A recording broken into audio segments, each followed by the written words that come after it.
एक सवाल से शुरू करते हैं। भारत में आज तक कितनी पार्टियां बनी हैं जो रात भर में वायरल हो गई हों?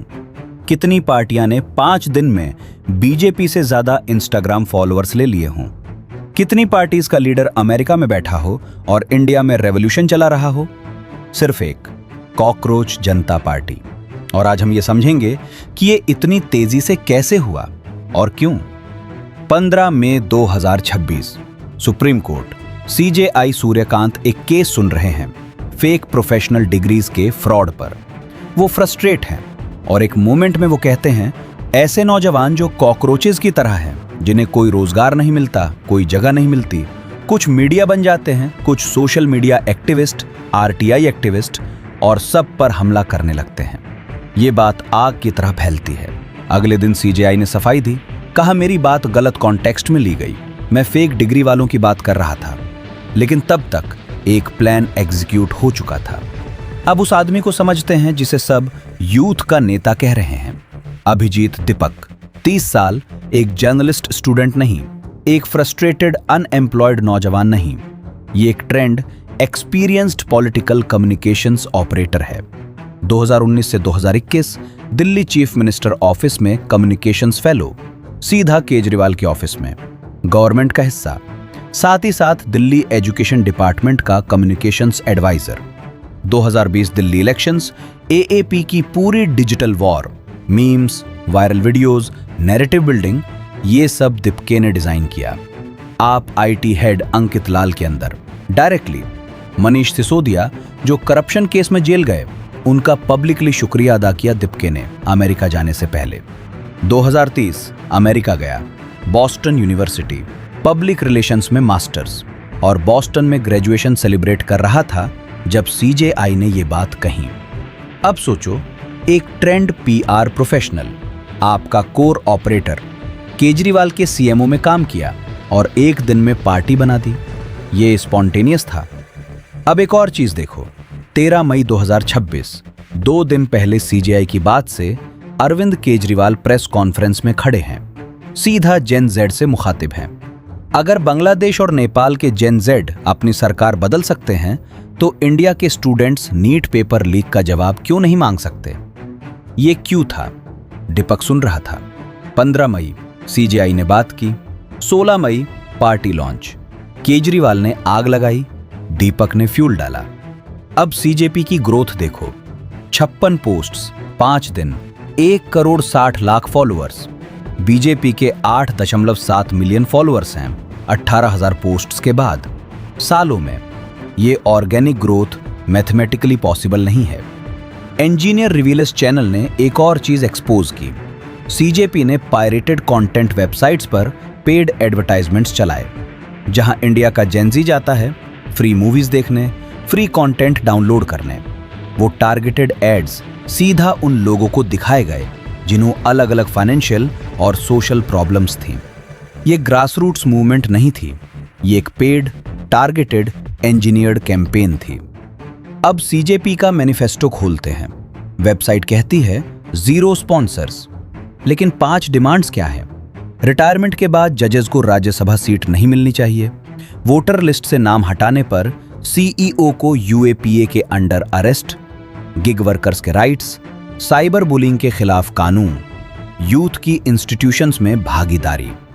अब ध्यान से सोचो, अनएम्प्लॉयमेंट एक लाइन नहीं, नीट पेपर लीक एक लाइन नहीं, हेल्थ केयर एक लाइन नहीं, किसान एक लाइन नहीं, इन्फ्लेशन एक लाइन नहीं। जो चीजें जेन्युइनली इंडिया के करोड़ नौजवानों को तकलीफ देती हैं, वो मैनिफेस्टो में है ही नहीं। जो चीजें हैं वो सीधा बीजेपी और करंट गवर्नमेंट को टारगेट करती हैं। जजेस की Rajya Sabha posting, election commissioner, voter list, ये अनएम्प्लॉयड यूथ का मैनिफेस्टो नहीं है, ये एक ऑपोजिशन का पॉलिटिकल विश लिस्ट है जेन Z के पैकेजिंग में। और ये पहली बार नहीं हो रहा। 2011 याद करो, Anna Hazare, India against corruption, lakh लोग सड़कों पर आए, जेन्युइनली इमोशनल था, रियल था। और फिर वो पूरा मूवमेंट आप में कन्वर्ट हो गया। केजरीवाल निकल आए, अन्ना मार्जिनलाइज्ड हो गए। एक जेन्युइनली ऑर्गेनिक मूवमेंट को एक ट्रेंड पॉलिटिकल ऑपरेटर ने अपनी पार्टी बनाने के लिए यूज किया। आज 2026 में वही हो रहा है। सिर्फ अन्ना की जगह सीजेआई की बात है और केजरीवाल की जगह डिम्पके है। सेम प्लेबुक, नया पैकेजिंग। अब सपोर्ट नेटवर्क देखो। पहला, Meghnad S, YouTuber, the wire के लिए लिखते हैं। दिल्ली इलेक्शंस 2025 में इंडिपेंडेंट कैंडिडेट बने, पब्लिक पॉलिसी सर्कल्स में जाना माना चेहरा। सीजेपी लॉन्च होते ही मेघनाद ने दीपक को अपने यूट्यूब स्ट्रीम पर बुलाया। लाखों ने देखा। पहला बड़ा प्लेटफॉर्म मेघनाद ने दिया। मेघनाद और दीपक दोनों दिल्ली के सेम पॉलिटिकल मीडिया इकोसिस्टम के, दोनों एक ही आइडियोलॉजिकल डायरेक्शन में। ये कोइंसिडेंस नहीं था। दूसरा, ध्रुव राठी, जर्मनी में रहते हैं, इंडिया में नहीं। यूट्यूब शॉर्ट डाला, जल्द ही सीजेपी ज्वाइन करेंगे। राठी का पूरा करियर एक ही डायरेक्शन में है, बीजेपी के खिलाफ, हर वीडियो कंसिस्टेंटली। पहलगाम अटैक के बाद पाकिस्तानी न्यूज चैनल्स ने राठी के क्लिप्स अपने प्रोपेगेंडा में उसे किए। राठी ने कहा मिसयूज हुआ, लेकिन सवाल यह भी है ऐसा क्यों हुआ? और अब एक नया मूवमेंट आया, राठी ने तुरंत एम्पलीफाई किया। तीसरा, Prashant Bhushan, senior advocate, BJP के खड्डे विरोधी, कंटेम्प्ट ऑफ कोर्ट में दोषी। सीजेपी के लॉन्च होते ही भूषण ने सपोर्ट किया और एजेंडा दिया। नीट उठाओ, धर्मेंद्र प्रधान को टारगेट करो, राइट टू एम्प्लॉयमेंट मांगो। एक 5 दिन पुरानी अनरजिस्टर्ड मीम पार्टी को पहले दिन ही एक एस्टैब्लिश्ड ऑपरेटर ने रेडीमेड एजेंडा थमा दिया। चौथा, टीएमसी, महुआ मोइत्रा, कीर्ति आजाद, बीजेपी की डायरेक्ट पॉलिटिकल दुश्मन। दोनों ने सीजेपी सपोर्ट किया ओपनली। और अब एक चीज जो सिर्फ इंजीनियर रिवील्स ने पकड़ी, सीजेपी के ऑपरेशन में लोग सिर्फ अमेरिका में नहीं हैं, दुबई में हैं, आयरलैंड में हैं और भी कई देश। एक पूरा इंटरनेशनल नेटवर्क इंडिया की पॉलिटिक्स चला रहा है। इंडिया में बैठ के नहीं, इंडिया की जमीन से नहीं, विदेश में बैठे लोग इंडिया के नौजवानों का दर्द अपना हथियार बना रहे हैं। डिप्टे कहता है दिल्ली उतरते ही तिहाड़ जेल भेज दिया जाएगा तो इंडिया नहीं आएगा। लेकिन सुनो, अगर तुम्हारा कॉज सच में सही है, अगर तुम्हारा मूवमेंट सच में पावरफुल है, अगर तुम सच में उन करोड़ नौजवानों की बात करते हो जिन्हें तुम रिप्रेजेंट करने का दावा करते हो, तो क्या तुम इंडिया नहीं आओगे? भगत सिंह ने अंग्रेजी सत्ता के सामने सरेंडर किया था, जानते थे क्या होगा, फिर भी आए। दीपके बॉस्टन में सेफ हैं, इंस्टाग्राम से पार्टी चला रहे हैं और विक्टिम कार्ड खेल रहे हैं। और जब ये सब चल रहा था, इंडिया में एक्चुअली क्या हो रहा था?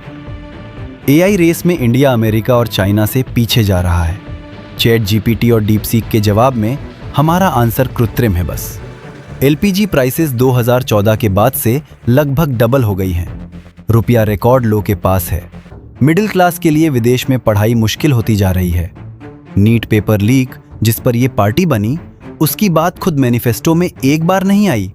हम कॉकरोच मीम्स बना रहे थे और रियल प्रॉब्लम्स इग्नोर्ड होती रहीं। यही चाहिए था किसी को। अब एक आखिरी सवाल, अगर ये मूवमेंट सच में पावरफुल है तो बैंकपुर बाई इलेक्शन में उतरेगा सीजेपी? प्रशांत किशोर को याद करो, इंडिया का सबसे बड़ा इलेक्शन स्ट्रेटेजिस्ट, जनसुराज बनाया। बिहार 2025 में 51 कैंडिडेट्स उतारे, एक भी सीट नहीं आई, एक भी नहीं। तो एक अनरजिस्टर्ड मीम पेज बिना किसी ग्राउंड प्रेजेंस के, बिना किसी लोकल कैंडिडेट के, बिना किसी ऑफिस के कैसे जीतेगी? जवाब, नहीं जीतेगी। और तब तक जो काम लेना था हो चुका होगा, नैरेटिव सेट हो चुका होगा, इलेक्शंस का माहौल बन चुका होगा। भारत का फ्रस्ट्रेटेड यूथ रियल है, नीट पेपर लीक रियल है, अनएम्प्लॉयमेंट रियल है। ये सब रियल प्रॉब्लम्स हैं, इन्हें इग्नोर नहीं करना चाहिए। लेकिन वो रियल गुस्सा एक इंजीनियर्ड कैंपेन में कन्वर्ट किया गया, एक ट्रेंड ऑपरेटर ने, एक रेडी नेटवर्क ने, एक प्री प्लान्ड प्लेबुक से। सीजीआई की बात आने का वेट किया गया या कराया गया। केजरीवाल ने 2 दिन पहले जेनजी को उकसाया, 48 घंटों में सब कुछ रेडी था। एज एक्सपेक्टेड, दीपके के ही अल्फाज।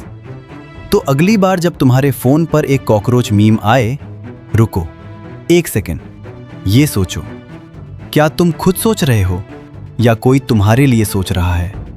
क्या तुम्हारा गुस्सा सही जगह जा रहा है या कोई उस गुस्से को अपनी पॉलिटिकल रोटियां सेकने में इस्तेमाल कर रहा है? जो लोग तुम्हारा दर्द अपना हथियार बना रहे हैं वो तुम्हारे साथ नहीं होंगे जब ट्रेंड खत्म होगा। वो बर्लिन में होंगे, बॉस्टन में होंगे, डबलिन में होंगे, दुबई में होंगे और तुम वहां होंगे जहां थे जब आप ढूंढ रहे होगे।